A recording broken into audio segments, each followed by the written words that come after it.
Hi there, and welcome to this lecture entitled Wandering in the Uncanny Valley, Hanson Robotics' Sophia and Ira Levin's The Stepford Wives.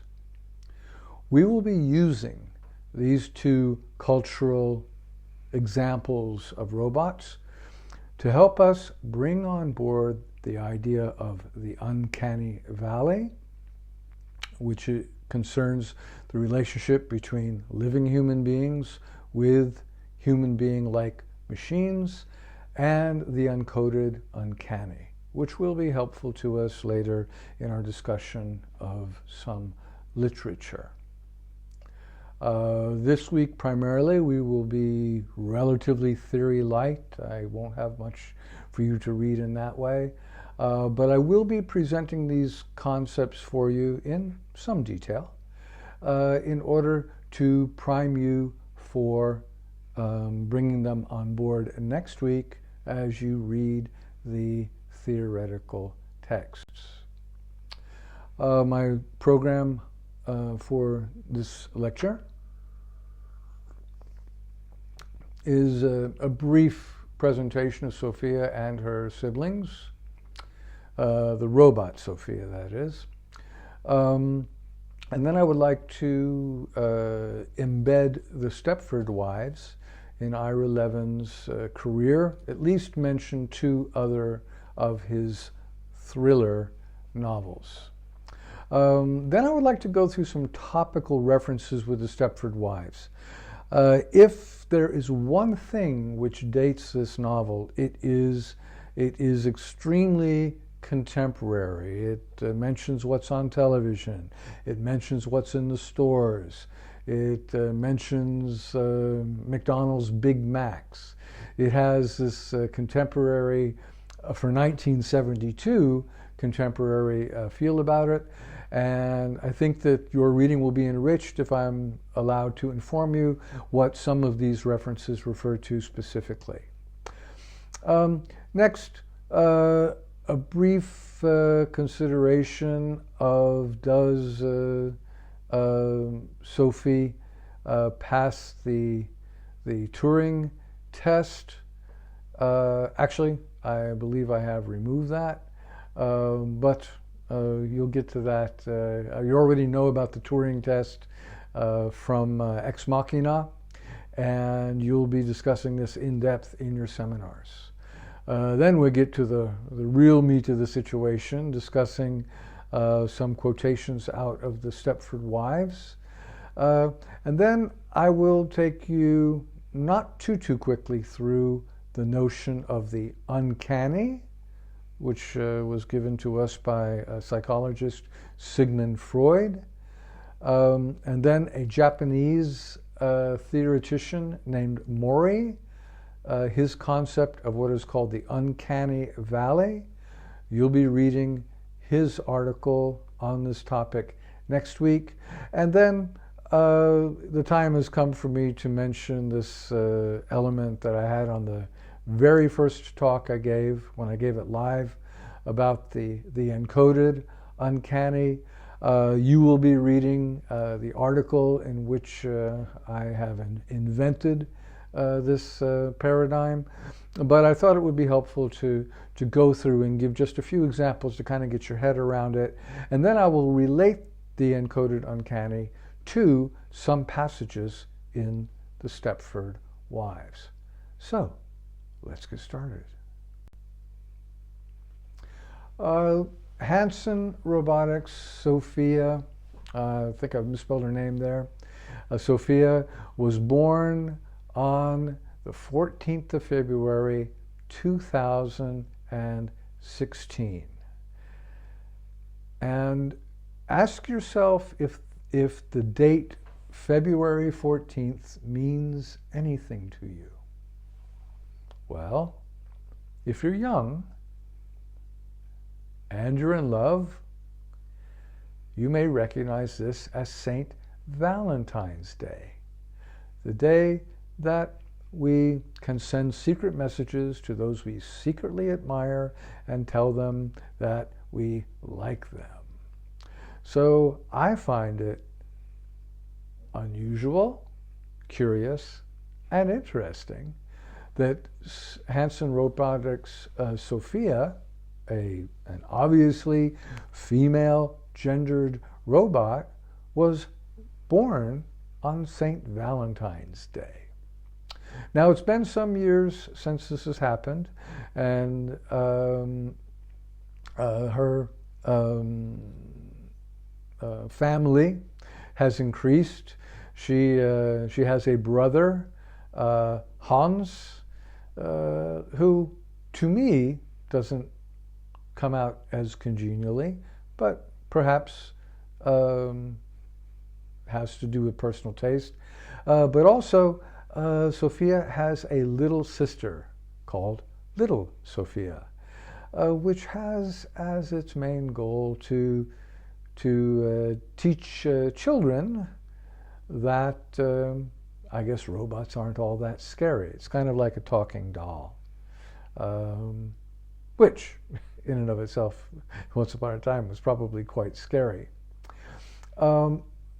The intention is that by making the robots humanoid, like people, these creatures will live and learn with humans.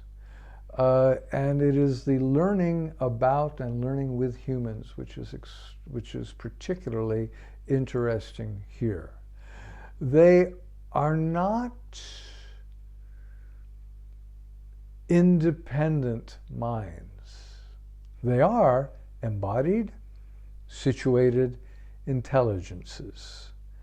They have a body, but they also, like your cell phone and practically every device in your home, if it's new enough, they also regularly communicate with a cloud, which means that what one robot learns, all of the other robots can learn potentially instantaneously. And we recognize this technology from, for instance, self-driving cars. If one self-driving car notices that there is an impasse, an accident, or some road construction, all the other self-driving cars will know not to take that road. So this is the kind of intelligences that you are up against in Hanson Robotics products. Please note that Sophia herself, in her conversation, sometimes she seems quite conversant when she's discussing with Tony Robbins. You might, when you watch the video, notice that Tony Robbins never quite leaves the mode of testing the machine. He's not completely treating her like a human being. Also, do notice that sometimes when Sophia is asked a question, just like Eva in Ex Machina, she just spits out a Google answer. What do you mean by empathy? Blah, blah, blah, blah. Out it comes. Okay, enough priming there. I think you could easily waste a whole night on YouTube watching interviews with Sophia. She is getting better. The new recordings are noticeably better than this 2018, I think, perhaps 2020 recording that Tony Robbins did. All right, let's go right on to the authorship of Ira Levin. Ira Levin is acknowledged to be a great writer of the genre thrillers.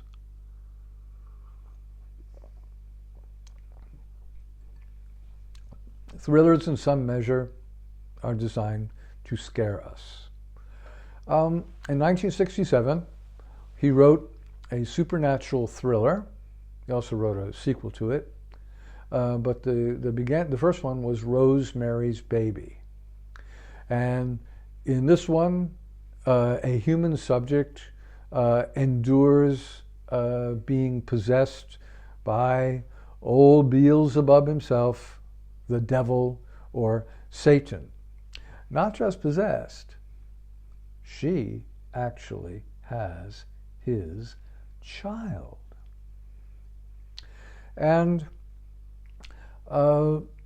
true to Ira Levin's form, it was Rosemary's husband who arranged for his wife to mate with the devil to further his acting career.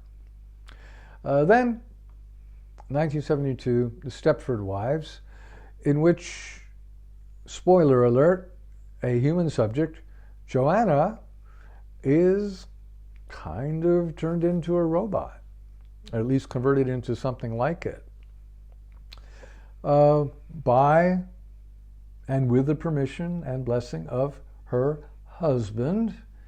I suppose we are to assume that all husbands want Stepford wives, sex bombs that do what they say and don't ask too many questions, to quote AF 709 from My Living Doll. However, Levin seems to be into a bit of a, he's into a good thing here with this scientific innovation that he shows, technological innovation that he shows in The Stepford Wives, in his 1976 thriller, Boys from Brazil, in which a human subject endures genetic manipulation and cloning, basically to reestablish the Third Reich. A group of biotechnicians decide to clone Adolf Hitler 100 times in the hope, I suppose, that one of them reaches maturity and can lead the world to the 1,000-year Reich. However, which, by the way, also involves wives having their wombs co-opted by a higher authority and by a technocracy.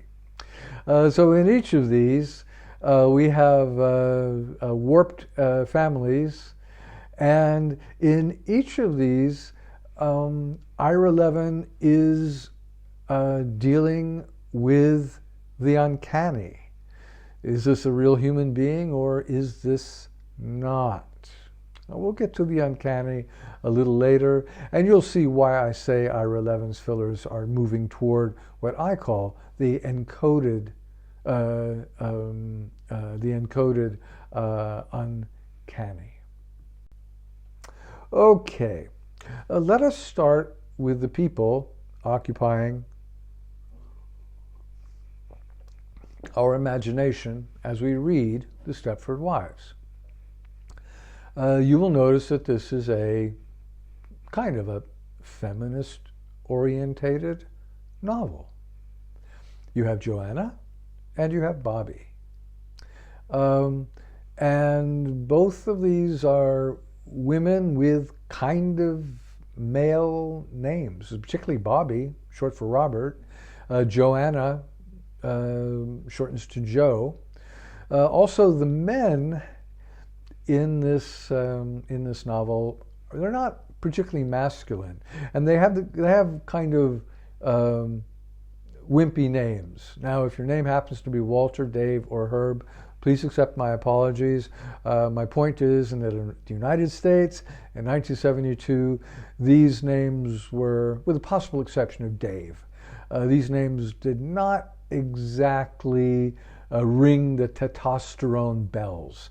They weren't regarded as particularly butch. Also, as long as we're dealing with sexual stereotypes, Carol Van Sant is shown to be a typical Stepford wife in her actions and in her figures. And then we have Charlemagne, who I have called a superstitious vamp, but she's also a great tennis player, and she knows a lot about astrology. She happens to be the first of the Stepford Wives to undergo a conversion from non-Stepford wife to Stepford wife that is observed by Bobby and Johanna. And I might as well get to the first cultural reference. She was said to look like Raquel Welch. I invite you to Google image her. Raquel Welch was, at the end of my adolescence, in 1972 for sure, to be regarded as the sex bomb of all time. You have the Ike Mazard figure who does drawings of all of these women. I think that he is an analog of Alberto Vargas, who did the illustrations for these women's magazines, and there is one of them right there. And then we have Dale Diz Koba, a robotics engineer who once worked for Disneyland. Now, down in the treasure chest, there is some film of the President Lincoln giving a presidential address, and you will see where Ira Levin got this idea of having Dale Koba taking his skills from Disneyland and bringing it to Stepford. And that is that Disneyland had several exhibits that featured humanoid robots, not just Abraham Lincoln giving the Gettysburg Address, but also what do you want to call it, a ride, an amusement park experience at Disneyland called the Carousel of Progress that would basically go through 5 periods, about 20 years each, with a tableau from a typical household, and there would be these lifelike robots there as well. Okay, so I've already talked about Raquel Welch. So in a sense, the novel is dealing with suburbia's charms of the early 1970s. Something, by the way,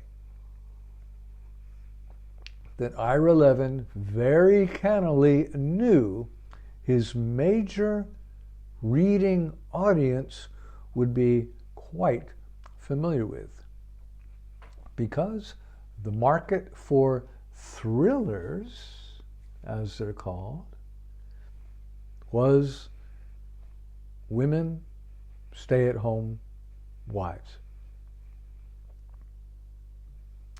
There is talk of the children playing with a space station. Now, this is obviously a technology cue, but if you were alive and aware in 1972 in the United States, you would know that the toy for boys for Christmas 1972 was a Major Matt Mason space station. Major Matt Mason was an astronaut, and his space station would go on the moon, and he would have all these flying devices and special helmets to put on. Basically, it was dolls for boys, but it was all about going into outer space. And we were still quite, the moon landing was only 3 years before, so we were still quite enamored with the space program. Okay, next reference is to Joanna, I believe it's after Walter leaves to go over to the neighbor's house. Joanna looks at her yard and kind of likes the fact that she has so much land. And she says, human beings really are territorial. Well, she would have been accessing a popular science narrative called The Territorial Imperative by Robert Ardrey. And His thesis is that human beings evolved fighting over territory.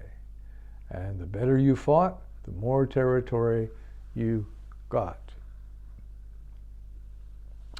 With regard to the discovery of the Women's Club in the Stepford Wives, there is some mention of Betty Friedan and the feminine mystique. This book would have been maybe 5 years old, maybe 6 years old at the time of the publication, but it was still a pretty big deal with regard to second wave feminism at the time. Also, there are several references. As a matter of fact, I believe that this is the book that Joanna fetches at the Stepford Library. There are references to B.F. Skinner's Beyond Freedom and Dignity. I'm not going to say it was the sequel to his extremely innovative and interesting novel, Walden 2, but it too, like The Territorial Imperative, was a popular science book. Very, very well written, by the way. B.F. Skinner stands for the psychological theory called behaviorism, which operates on the premise of operant conditioning. Unlike Freudian psychology, which is all concerned with the unconscious, the id, the ego, and the superego, fighting for who's going to control the human being, B.F. Skinner couldn't give two hoots about that. He basically says, well, if you do this and that happens, it's good enough. If you subject the human being to these specific stresses and she or he performs this specific action, we do not need to know what happens in your unconscious, if such a thing even exists. We can just condition you. Okay. There's that reference. And then the Disneyland's great moment with, sorry, I'm covering the word there, I believe the word is Lincoln. Great moments with Mr. Lincoln, which would have been a reference to the show that I was talking about at Disneyland, and after 1971, Disney World. Now there are Disneylands all over the planet. And even if you were not fortunate enough to visit Orlando, Florida, or Anaheim, California, you would know about Great Moments with Mr. Lincoln, because every Sunday night at 7:30 was The Wonderful World of Disney, which would have a cartoon and also would feature at times it would feature some elements of stuff that happened at Disneyland. Okay. References to the Stepford Wives.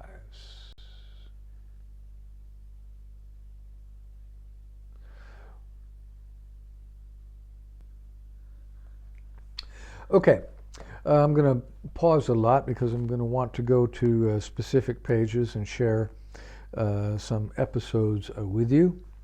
But on the middle of page 67, Joanna looked at the neat, low, modern buildings set back from the road and separated from each other from the next by wide spans of green lawn. Ulit's Optics, where Herb Sunderson worked, and Computech, Vic Stavros, or was he at Instatron, and Stevenson Biochemical, and Haig Darling Computers, and Burnham Massey Microtech, Dalcoba Hiss, and Claude Axhelm, and Instatron, and Reed and Saunders, Bill McCormick, how is Marge doing? And Vesey Electronics and American Chem Willis. Now, Bobby and Joanna are at this point looking for the reason that the Stepford Wives are converting, and they think that something might be in the water eventually. But oddly enough, their suspicion and dislike of these light, high-tech industries are quite telling. Also, the men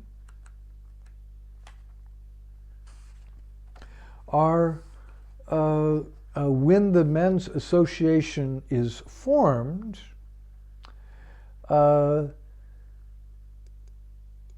we realize that they are collecting these different technologies. They're sort of collecting them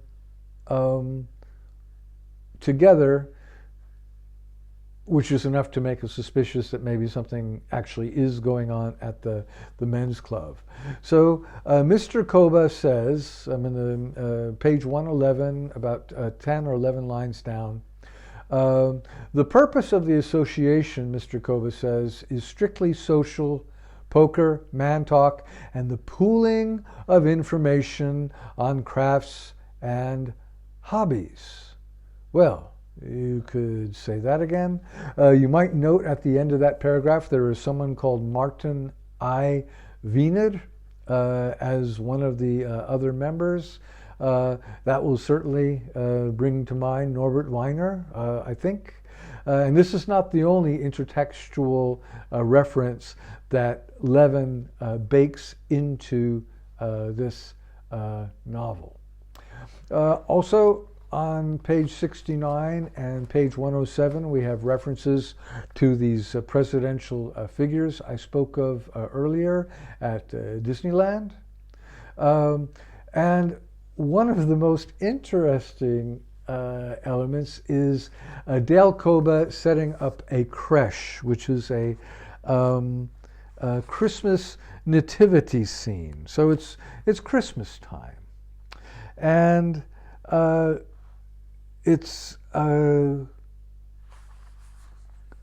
of interesting here that it is Koba who is dealing with the lamb, because you wouldn't think of him as a very cuddly kind of guy. On the way, middle of the page 84, on the way to their cars, they left them in front of the library. Joanna saw Dale Koba looking at her from a distance. He stood with a lamb in his arms by a group of men setting up a creche near the Historical Society cottage. She looked at him, and he, holding the live-looking lamb, nodded and smiled. Okay, brave scholars, put on your thinking caps, and what could this lamb, very lifelike, be a literary reference to? Well, it could be a literary reference to Do Androids Dream of Electric Sheep? And I believe that Ira Levin would have been aware of this work. Not that he was known to be a great science fiction fan, although for my money, The Stepford Wives does pass Darko Suvin's science fiction test of being cognitive and at the same time defamiliarizing or estranging. Okay, before I get to some more quotations from the Stepford Wives, I'd like to take us into the uncanny, the uncanny valley, then what I have called the encoded uncanny, and finally, in the last planche, to go through some quotations, some more quotations from the Stepford Wives to show how this uncanniness, uncanny valley, encoded uncanny is at work, possibly in the novel. And then next week, as you are expected to bring on these paradigms more concretely, you will already know some examples that you can attach them to. Very good. Okay. Now, the Uncanny was originally published as an essay on parapsychology, which focused primarily on how human beings are superstitious. And in literary studies, this is an immensely influential essay. And this is saying something because Sigmund Freud is a pretty influential figure in literary studies, trauma studies, feminism, psychological motivations. Freud is there. And not surprisingly, in this essay, he does use literary examples and even goes so far to claim that a human being experiences the uncanny just by reading uncanny material. That's, in other words, that reading becomes a primary experience. I must confess, for a long period of my life, I was very skeptical to this claim. I still do not buy it completely. However, neuroscience is proving that when we read about something, the same parts of our brain light up as if we were actually experiencing it. Same when we remember stuff. Okay, on to this essay. What the key that gives us this feeling of the uncanny is like, okay, is this human or not? What is human? And at the same time, if this thing is human, or is it not human, or almost human, how about me? Am I human? So the natural versus the artificial permeates most of this speculation. And you will notice by the way that I phrased the question that this is also a major theme in the work of Philip K. Dick. What is human? A quote from the old docent, Freud: "The uncanny undoubtedly belongs to all that is terrible, to all that arouses dread and creeping horror." Uncanny is that class of the terrifying, which leads back to something long known to us, once very familiar, including repressed infantile complexes or primitive beliefs we have surmounted, i.e. animism. In particular, animism which determines a world peopled with the spirits of human beings. This animism is the latent charge of the possibility of the animation of the inanimate, of dead things exhibiting the attributes of the living. You can see how this could apply very well to, say, Bram Stoker's Dracula, Mary Shelley's Frankenstein, student of, I'm trying to think of which German expressionist film had the figure of the golem walking through the streets, this being made of clay. So this has been with us at least as long as the Grimm brothers have been had their fairy tales published. Okay, so is it human or is it not human? I want to show you Masahiro Mori's Uncanny Valley. This is not my drawing, by the way, but it's a very good one. So on this axis here, I don't know if my pointer is being filmed or not, but on this axis here, the up and down axis, do it this way, up and down axis on that side.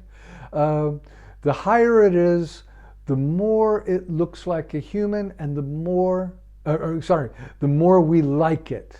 So that has to do with how familiar we feel with it, how much we like it. And the x-axis is human likeness.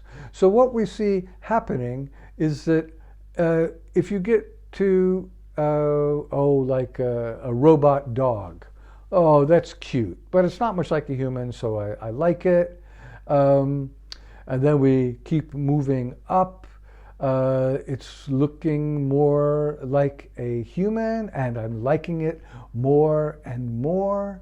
And there's Snoopy, who is a dog, but he is acting like a human. I like him more and more.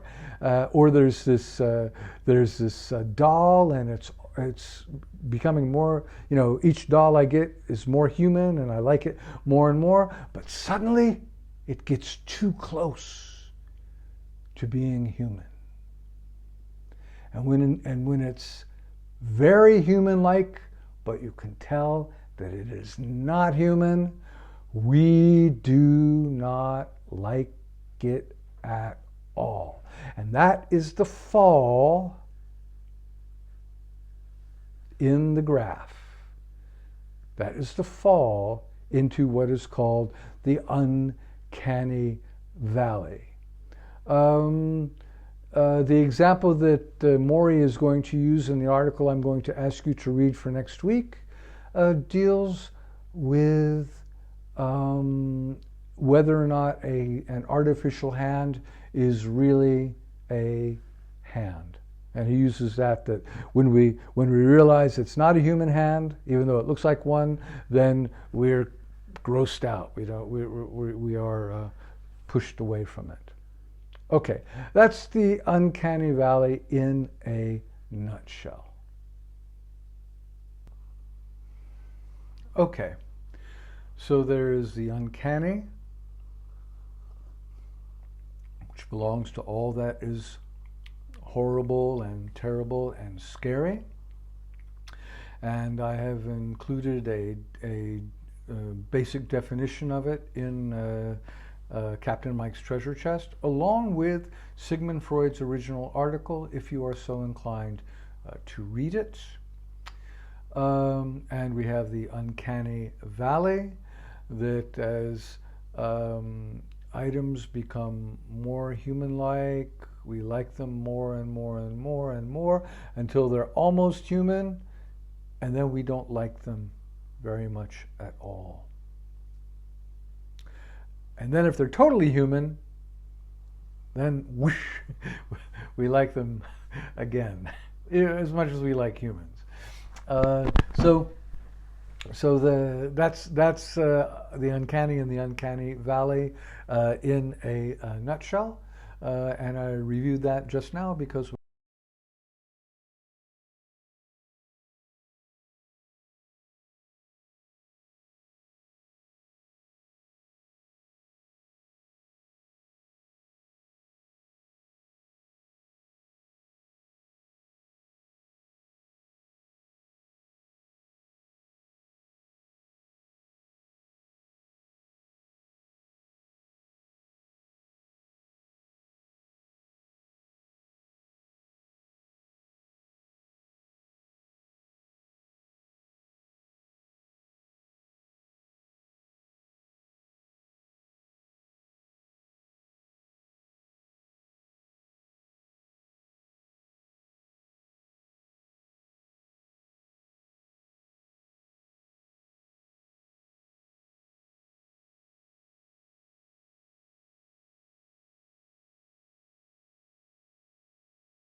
What does that have to do with the price of beans and the uncoded uncanny in the Stepford Wives?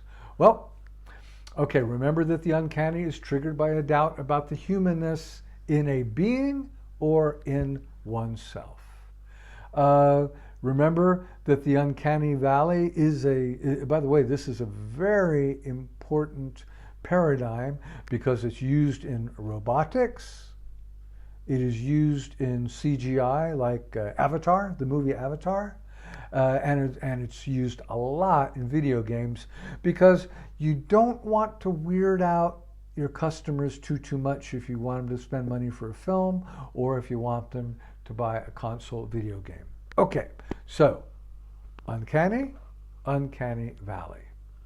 The first indication that all is not well with the Stepford Wives comes when Joanna is talking to Carol Van Sant. Joanna, in the middle of page 23 here. Joanna watched her for a moment. "Doesn't it bother you," she said, "that the central organization here in Stepford, the only organization that does anything significant as far as community projects are concerned, is off limits to women? Doesn't that seem a little archaic to you?" "Archaic?" Carol said, squeezing her sponge in the bucket of sudsy water. Joanna looked at her. Out of date, old-fashioned," she said. Carol squeezed the sponge out above the bucket. "No, it doesn't seem archaic to me," she said. Okay, this is a robot that is learning. But interestingly enough, Carol Van Sant is a smart woman and she knows the word archaic, or she should do. But they must have missed that one in her programming. Now, this is coming up on page 23. It could be anything. Maybe she just forgot what the word is. But it's an indication already that Joanna is going, something is not quite right here. She is experiencing the uncanny.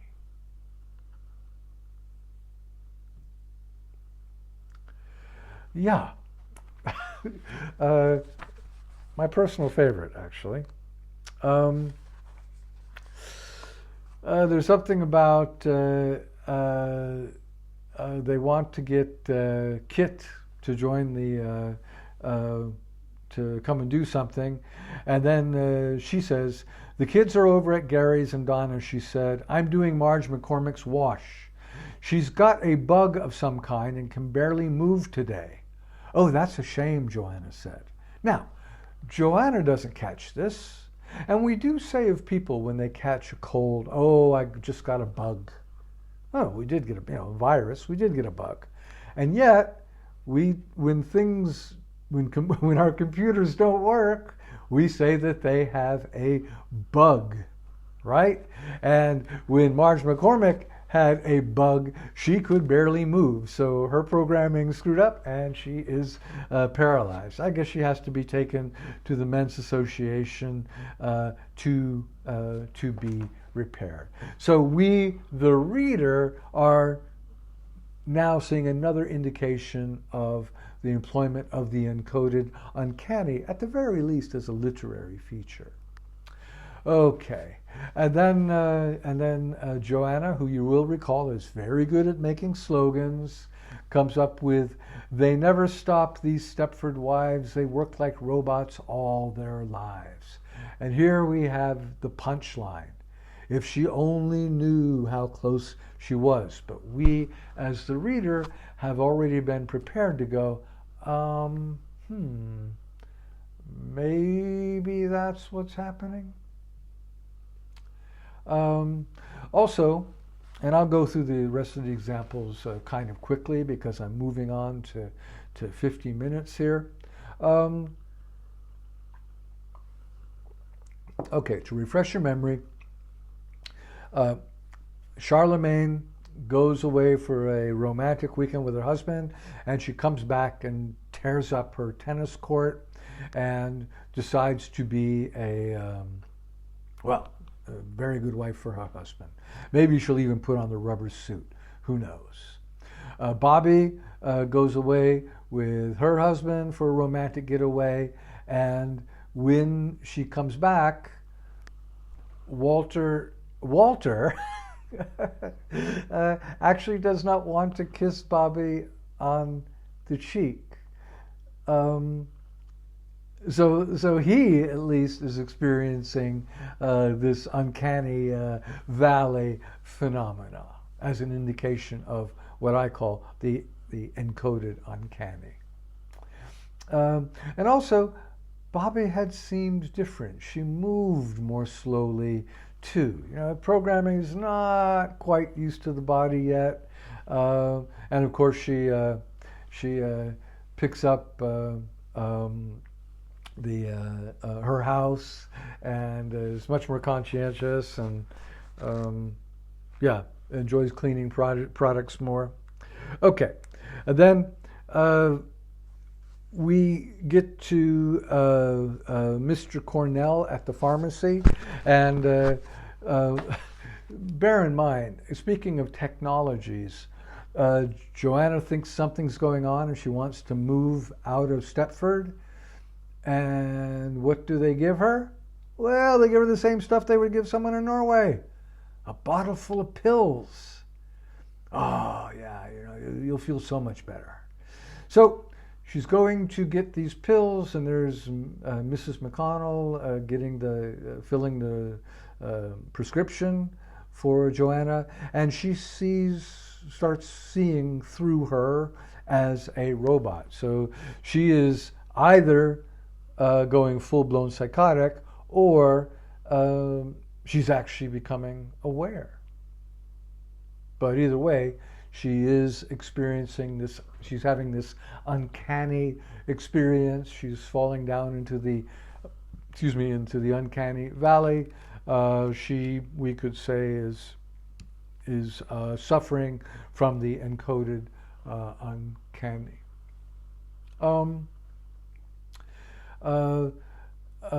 With regard to Joanna approaching her freak out, the kids were probably being cared for by Bobby, or I can't see the name there, Carol, or Marianne Stavros, by the things that were called by those names. So already at that point we recognize that the agency, and not a robot by the way, real person, that the agent is not being identified as a human by the things that were called those names. And then,